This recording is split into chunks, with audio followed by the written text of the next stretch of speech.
Now we'll see the graph for the first order reaction. The first we'll see the graph of rate against concentration. Just like in the zero order, once you understand one particular order, that is zero order, then the first order is not a difficult thing for you.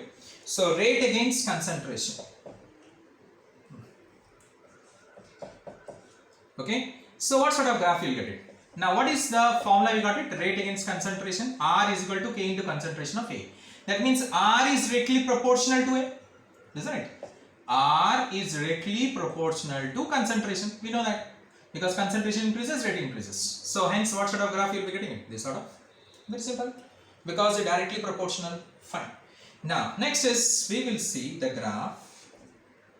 Another graph we'll see it of log A versus nothing but the time. Clear? That is log. Just now we have done it, that particular equation, log A versus the time. A is the remaining concentration. So what is the formula we got it? What is the formula we got it?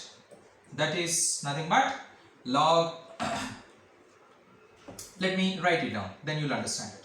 T is equal to 2.303 by K log concentration of A naught by A, isn't it? Fine. We will derive it still further. That is nothing but this one is 2.303 by K log A by B is nothing but log A minus log B. Log A by B is log A minus log B, isn't it? This one. Fine. So now what will I do? I will multiply here K cross multiply, I will do the cross multiply KT by 2.303. What it remains here?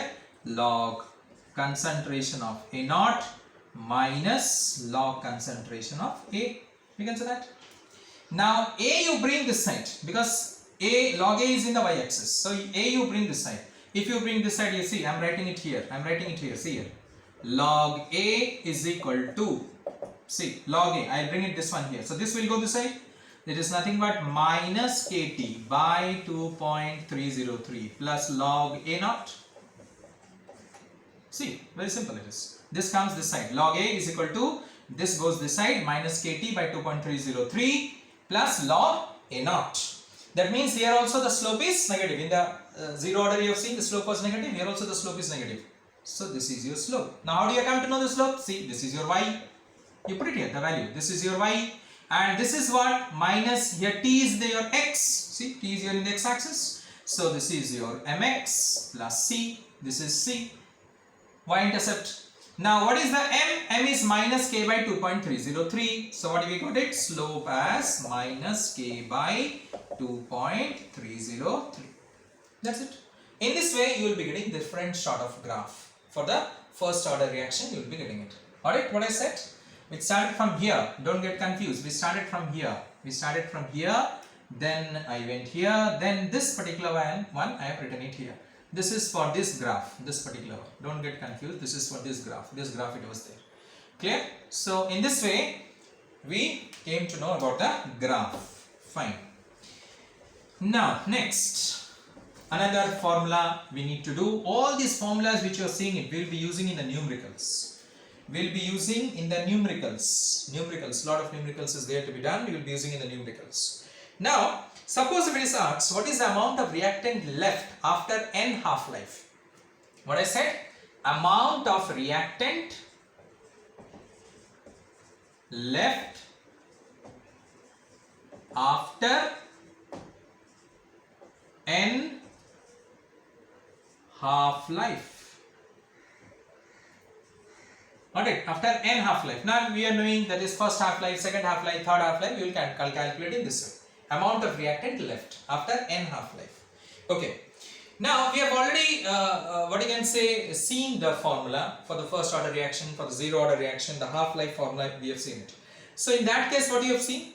Let us say that A naught is the initial concentration. Listen carefully. A naught is initial concentration. And what is the remaining concentration is A, isn't it? So what we can write for the first half-life, it will be nothing but A naught by 2 now. For the first half-life, it will be A naught by 2. See, we have started the reaction with A naught. So how much is remaining after first half-life? A naught by 2 will remain. Achha. Now fine. Next, after that, what will be remaining after the second half-life? After the second half-life, alright? Second half-life, let us say. What will be remaining after second half-life? So in the first half-life, I think you have understood A naught, that is A is equal to nothing but A naught by 2. Now, after the second half-life, the amount remaining after second half-life, it will be half into A naught by 2. It will be half of this again. So, in the second half-life, this is the amount remaining. Listen carefully. It's the amount remaining after second half-life. This first half-life, A naught by 2. Second half-life, again half of that. Now it's very easy. Third half-life, you say. So, it will be, now this one, wait. I can write this one as A naught by, instead of 2 into 2, I will write it as 2 to the power 2. And here I will write it as 2 to the power 1. Okay? Yeah, I can write a note. Yes, definitely. This is after second half-life. Now, after third half-life, it's what? Half into A naught by 2 square. After third half-life. So, it will be how much? A naught by 2 to the power 3. This is after third half-life.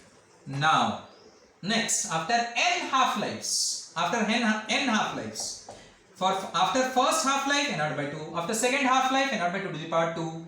And thus after third half-life, A naught by 2 to the power 3. After n half-life, now you can say how much it will be? A naught by 2 to the power n. See, after first half-life, 2 to the power 1, A naught by. After second half-life, A naught by 2 to the power 2. How you got it? You can see it here. After third half-life, it is A naught by 2 to the power 3. So after n half-lives, it will be how much?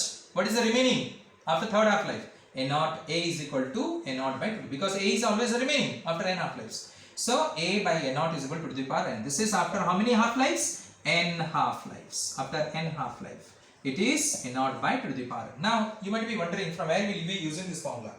Suppose you know A and you know A naught. You need to find n. You can use it. You can use it. The number of half-lives taken to reach this particular concentration. Alright, the remaining concentration is given to you, initial concentration is given to you, it's asked to calculate that how many half-lives is required to reach this particular concentration. You can find it out. Or A by A naught is equal to 1 by, A by A naught is equal to nothing but, what is that? This one will be 1 by 2 to the power n. You can find it out. Clear? So anything is asked. A by A naught means here suppose A is being asked to calculate, or A naught is being asked to calculate. Anything you can calculate by using this formula. Clear? Fine. Now next, after that it was n half-life. Now I am going to ask you after, that is nth half-life. Alright, after nth half-life, how much is remaining? Means, suppose the time required, you can write down. Suppose the time required for the completion of nth fraction of the reaction is T 1 by n. Write down. Suppose the time required for the completion of nth fraction of the reaction is T 1 by n. Nth fraction means at a particular interval we need to find it. At a particular interval. Alright, what it will be? At a particular interval we need to find it out. What is the remaining concentration, or what is the we can say the time required for that particular concentration to attain, what it will be. How will you find it out? See, before that let me tell you. Now this one we need to find. Understood what I said you? The question was, suppose the time required for the completion of nth fraction of a reaction is this much, and we need to find this particular value. Alright, we need to find this value, how much it is, the formula. Value means the formula, I am going to find it out. So, now before that, let me write a formula to you. T is equal to, you know that, 2.303 by K, already we have read it, log A naught by A, isn't it? We have read this one. Can't I write this one as 2.303 by K log A by A minus X? What does A stands for? A is the initial concentration, this A is the initial concentration, and A minus X stands for the remaining concentration. That means X is the concentration which is used up. A is the initial concentration and A minus X stands for the remaining concentration. So X means what? X is the concentration which is used up. That is amount which is used up. Concentration used up means amount is used up. Now it can be in terms of concentration here. You will see when you do the numericals, you will get it in terms of mass also. So A is the initial mass and A is the remaining mass. We can say that. So X is the mass which is used up. Did you get my point now? Fine. Now, why did I write it? Because I am going to use it now here. So instead of T, I will write it as T 1 by N. So 2.303 by K log A by A minus 1 by N, or A minus, what you can say, A by N we can also write. Clear? So here 1 by N means 1 by N of what? 1 by N of A.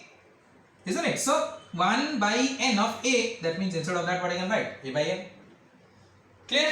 Understood? A is the initial, that remains. A remains. This is the nth fraction, because what I said again and again I am repeating. Suppose the time required for the completion of nth fraction. Nth fraction. So nth fraction, instead of X it is a nth fraction. So it is how much it is remaining then? Total is 1. Total is A. So nth fraction of A is 1 by N into A. So that is what I have written. 1 by N into A is A by N. Do you understand now? So now this one. So what it will be? When you will solve it, this particular one. When you will solve it, what I will get it?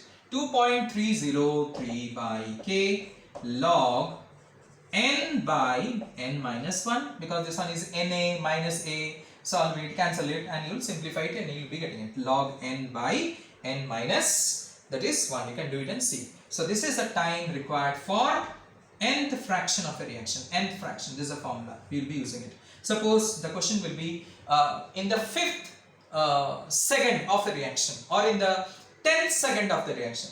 That's it. This formula you are going to use it for the 10th second. Got it? Or the 5th second or 6th second, whatever it is. Okay? Thank you very much.